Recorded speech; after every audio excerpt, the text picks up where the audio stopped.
అమ్మ మీ వారు ఏం చేసేవారు? ఏ పని చేసేవారు? అప్పుడు మందు తాగడం వల్లే ఆయన చనిపోయారని చెప్పి తెలిసింది. నిజమేనా? ఎంతవరకు నిజం? నిజమేనండి. మా ఆయన గారు బాగా తాగేవాడు.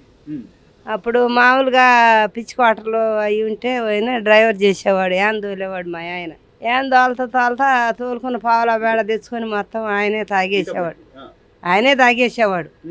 ఆయన కనీసం ఇంట్లో కూడా సరిగా డబ్బులు ఇచ్చేవాడు కాదు. వచ్చిన మందు బాగా ఫుల్గా తాగేసి లోన బాడీలో ఊపిరితిత్తులు ఆగమైపోయినాయి. ఆగమైపోతే గవర్నమెంట్ హాస్పిటల్లో జాయిన్ చేసాం. జాయిన్ చేస్తే మూడు రోజులు ఉన్నాడు. 3 రోజులు ఉండాక ఐసీలో పెట్టారు.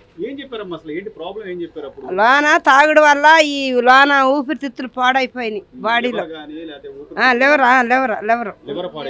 లివర్ పాడైపోయింది. లివర్ పాడైపోయి మరి దేని మూలాన దేనికి వచ్చిందంటే ఈ తాగుడు మూలానే. తాగుడు మాత్రం అప్పుడేదో మరి తీసేస్తామన్నారు, బ్యాందీ షాపులని తీసేస్తామన్నారు. ఇంకా రేట్లు పెంచారు. ఇంకా రేట్లు పెరిగినా కూడా ఈ తాగుడుకు బానిస అయిపోయి బాగా మందు సీసాలు తెచ్చుకోవటం, తాగటం, ఇక అన్నం తినకుండా ఉండటం, ఇక ఇంట్లో మరి భార్య పిల్లలతో గొడవ పెట్టుకోవటం, అదే నీరసం అయిపోయి ఊపిరితిత్తులు పాడైపోయి ఇప్పుడు బాడీలో తేడా వచ్చిందని 3 రోజులు ఐసీలో పెట్టారు. గవర్నమెంట్ హాస్పిటల్లోనే చనిపోయాడండి. ముఖ్యంగా ముందే తీసేస్తానన్నారు. మందు తీసేలా ఏం తీసేయలేదు. ఇంకా పెంచారు. ఇంకా సీసాలకు రేట్లు పెంచారు. పెంచి పావుల బేడ పని చేసుకుని కూడా మందుకు పెట్టడం సరిపోయింది.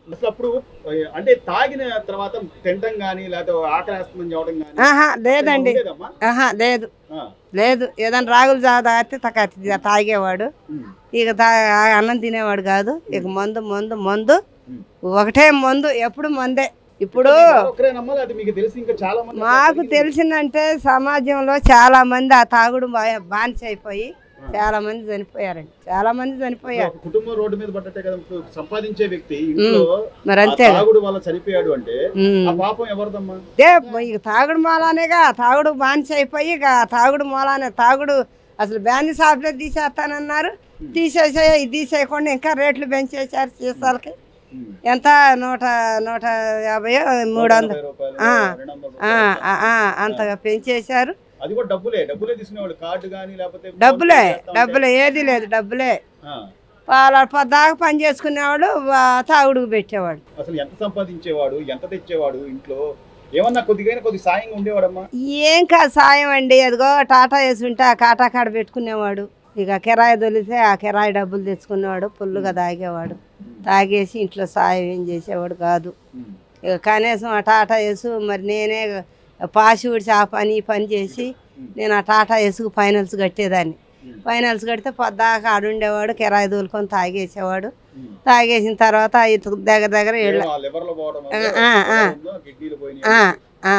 పోవటం వల్ల తేడా వల్ల డ్యామేజ్.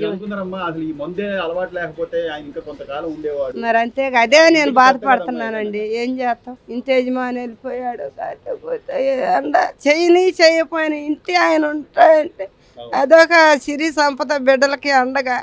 నా కొడుకు చడిపోతే మైండ్ ఉండదు. వాడికి మందులు దానికి కూడా రూపాయి డబ్బులు లేవు. రోడ్డు తిరుగుతాడు. పిచ్చిగా తిరుగుతాడు. వాళ్ళ నాన్న చనిపోయిన కాడ నుంచి ఇంకా మైండ్ పోయింది వాడికి. ఇదే డబ్బు అమ్మా ఇట్లా ప్రతి ఒక్కరి దగ్గర వసూలు చేసిన డబ్బునే సుమారు 3,500 కోట్లు స్కామ్ జరిగింది. 3,500 కోట్లు గల్లంత అయినాయి అంటారని చెప్తున్నారు. అసలు అదంతా ఎవరమ్మా? ఎవరిది ఇప్పుడు చేసినట్టు? ఆ పాపం ఎవరిది? ఎవరంటే మరి మందు వల్ల మందు చేసిన వాళ్ళు, మందు అమ్మించేవాళ్ళు. అవును, మందు అమ్మించి మందు లేకుండా తీసేస్తే కొంత బాగుపడేవాళ్ళుగా.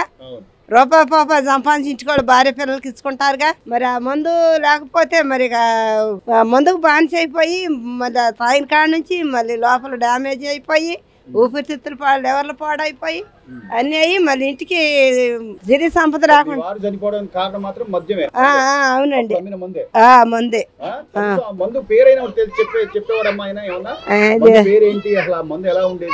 ఏం మందు? కోటేశ్వరా. తాగితే మైండ్ సరిగా ఉండకుండా ఇసిరేసేవాడు. అన్ని పగలు కొట్టేవాడు. భార్య పిల్లలు అన్నం తినకుండా చేసేవాడు. ఊక తిడుతుండేవాడు.